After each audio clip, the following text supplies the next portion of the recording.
Eric, in 1 year you're going for a guy who wasn't sure what your role was going to be there.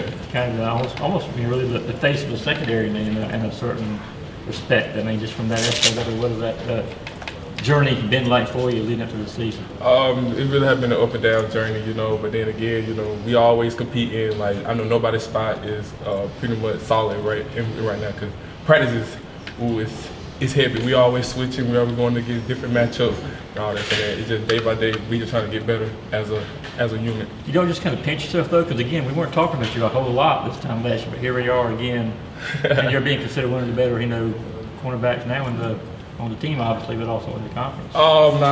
Nah. I just try to keep myself level and all this and all that because I'm not trying to get too full of myself and all this. And then after that, I'll be overwhelmed, and then after that, I don't live up to anything that I really want to be. So. Okay, so did you have a pre-snap read on the pick in the spring game, or was that just all reaction?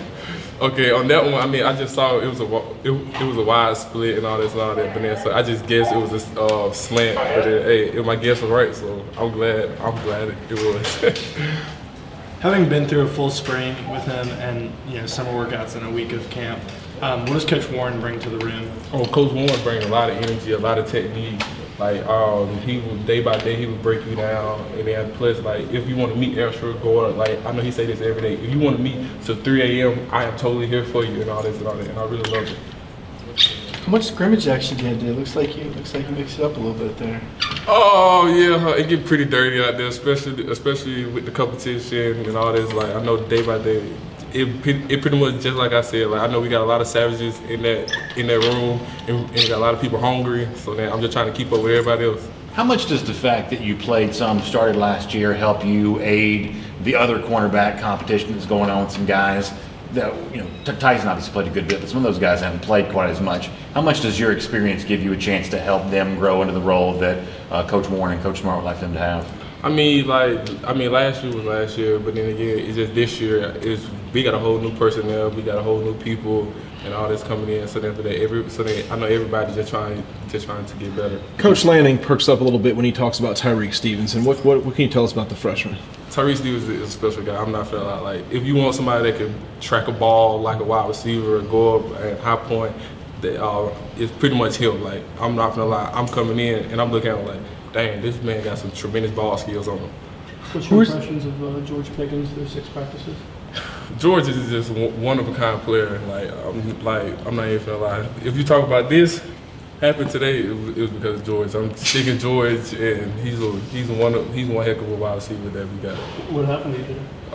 It was just a little coverage and all this and all that. But just sticking George, like he's a real good person. He's a real good talent at the top of his releases and all that. So I'm falling in love with George day by day. Is there something about him as a true freshman? Maybe it's something from other freshmen you have not seen before since you've been here?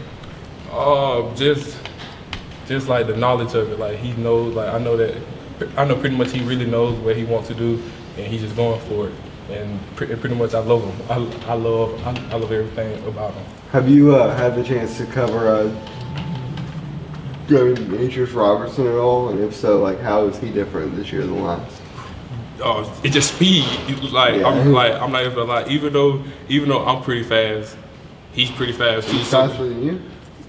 We going to toss that up. He probably got me a few days. I probably got him a few days. Yeah. But I'm telling you, like, it's just speed wise, like you really can't mess up with and pretty much with him because like he would leave you in a hurry.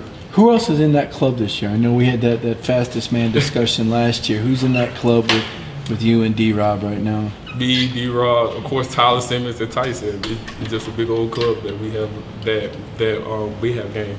Back during the spring, that was one of the things that Kirby said that he knew about the secondary. He said, we know it's fast, we'll find out about some other stuff. I mean, how much do you guys like the idea of being defined as a fast secondary, especially given the fact that some of the wide receiver cores you might play, like Alabama, certainly like the idea of being known as fast receivers. How much do you guys like that definition for yourself? I mean, like, fast is a good thing, but after that, I know that we really trying to be fast, physical, and basically and we really want to work out technique. Like we really not trying to use up our speed all of the time. We just trying to base it off technique and coverage. Getting back to that first, I guess, meeting the defensive backs had with Coach Warren, what was his message to you at that point in time? Just what was that first impression, I guess, that he made on you guys? What was it like?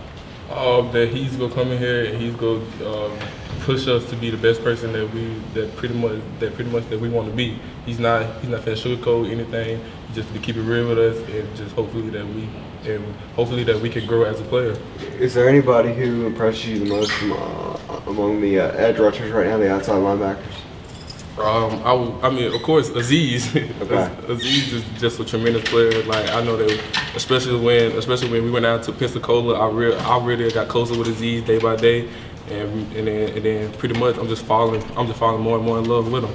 Is there something that he's done in practice? Is there like a play or something that really impresses you with? Of course, it's the counter. He's a bit closer. Like I know for a fact that we need somebody to close, and Aziz, he just go hold it. He go hold it down and do whatever he got to do. As one of the leaders in this team, what's your message with Brenton Cox not being here anymore? Obviously, guys in the defense have to get used to not seeing his face around there. What do you say to people in response to all that? Pretty much, I just go leave that to Coach Smart, and after that, I know that he's going to address that.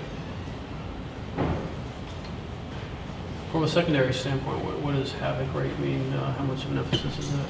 Havoc is the percentage of plays that we get a tackle for loss, forced fumble, interception, or PBU on 20%. So I mean, we say that every day in the meeting. So you got to go ahead and have it open your head knowledge. So do you know who came up with this mathematic formula? Seems a little in depth. Pretty much, it was Coach Landon. He came in on the spring. He wanted havoc. He been drilling it in since the spring has started. Does that change anything you do in terms of, when you know that that's in your mindset? Are there certain ways you react on a play where you're thinking about that and reacting differently, or is it pretty much you're pretty aggressive in terms of PBUs? We just pretty aggressive. Like I know that we're going to get out there. We're going to get out there, and regardless. But after that, especially with the havoc, it's just something to build on. From your perspective, how does the defensive back work contribute to the ability to create an additional pass rush? Obviously, it makes it easier to get the quarterback if you guys are locking them down. But how do you perceive that? I mean, like we can. I know that we can control on the back end as a coverage sack. If we do our job on the back end and make the quarterback hold the ball, we know for a fact that our D line can get to him.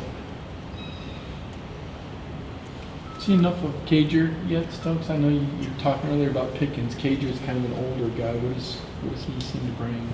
Oh, he just brings that big physical wide receiver that we need on the outside. Like I know he could go up and high point it. He can go up and block you, do whatever. Like I really love Cager too. Like I'm telling you, all wide receiver core is real nice.